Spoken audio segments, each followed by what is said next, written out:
Think about habits this way, is that the first thing that you've got to do is you've got to set a goal for yourself. What's the outcome I'm looking for? What's the process I'm looking for? What would the end result look like? How will it be when I get there? Really get focused on the future in being successful at this thing. If you're trying to lose weight, envision yourself with the 20 pounds gone.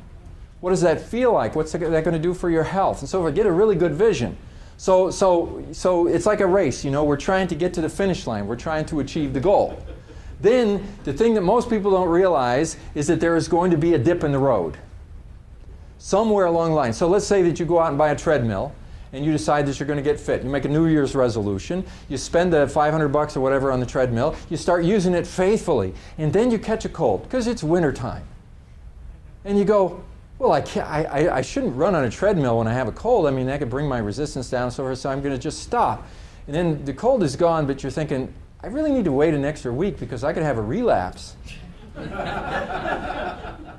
and so what you don't realize is you're in the dip, right? The momentum was going, but you're in the dip. Now, I call this the ready, dip, gone habit. Okay? You were all ready, you were all focused on the goal, you hit the dip, and then for some reason you just don't feel like it anymore. The same thing with the task system. You start using it, you get all fired up, you start using it, and then you start going back to your old ways. And then you start rationalizing, you know, that really was complicated, and you know what, this works pretty well, and you start talking yourself out of it, and if you don't watch out, it's ready, dip, gone. The dip happens when you fall off the horse. What do you do when you fall off the horse? Get back on the horse. But see, for a lot of people, they fall off the horse and then they moan and groan about the horse and they kill the horse, you know. And I don't really think I need that anyway, and I'm not really that overweight or whatever this thing is, so it's ready, dip, gone. And what needs to happen is you have to recognize that the dip will come, and you have to know what you're going to do when it comes. And recognize and say, right now, I have been back in my old methods for the past week and I didn't even realize that I got here. I am in the dip. And what do I do when I'm in the dip? Well, the first thing that you have to do is you have to get refocused on the goal. Recommitted to what you said you were going to do. Then you got it. The moment of truth is when you recognize that you're in the dip and you have a choice to make. I can either rationalize myself out of it or I can get back on the horse. That's the moment of truth. And you want to bring yourself to a conscious decision. I'm going to get back on the horse.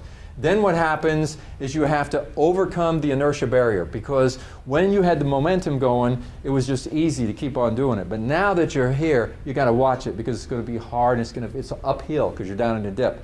So that's that inertia. Get it moving, get it going, and what happens is when you overcome the inertia, you get more motivated because now you can kind of see over the horizon. You can see, hey, this is working, this is going to be okay. And then the momentum is going and you're back on track again.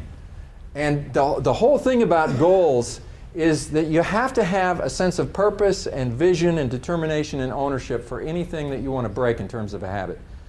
If you don't have these things, it's not likely that you're going to be able to break the force of habit. And I'm generalizing now. For anything in your life, anything that is important, anything that's valuable, which is why I have these pearls and so forth, is to remind you that there are so many little things in your life that are valuable, but if you don't treat them right, they're going to go by the wayside because there's so many other things that are going to come in and crowd them out of your life.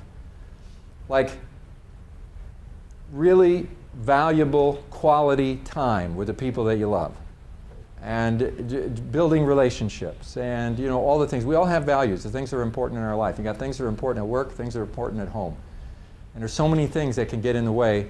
And again, you know, I visualize this picture of these two people walking by the lake, and they used to be arm in arm, but now they're not because their arms are too busy texting.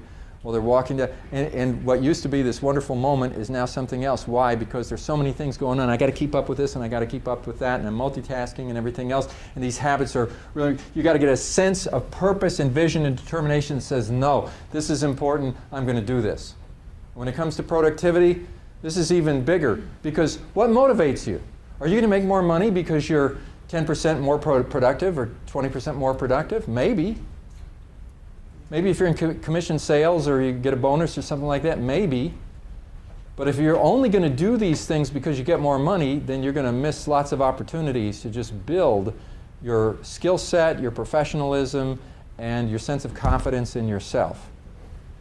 And that ultimately is the thing that this is going to do for you. What I found in my own life is the more I can set a goal that means something to me and break through the force of habit and accomplish that, the better I feel about myself. And I know I can do it.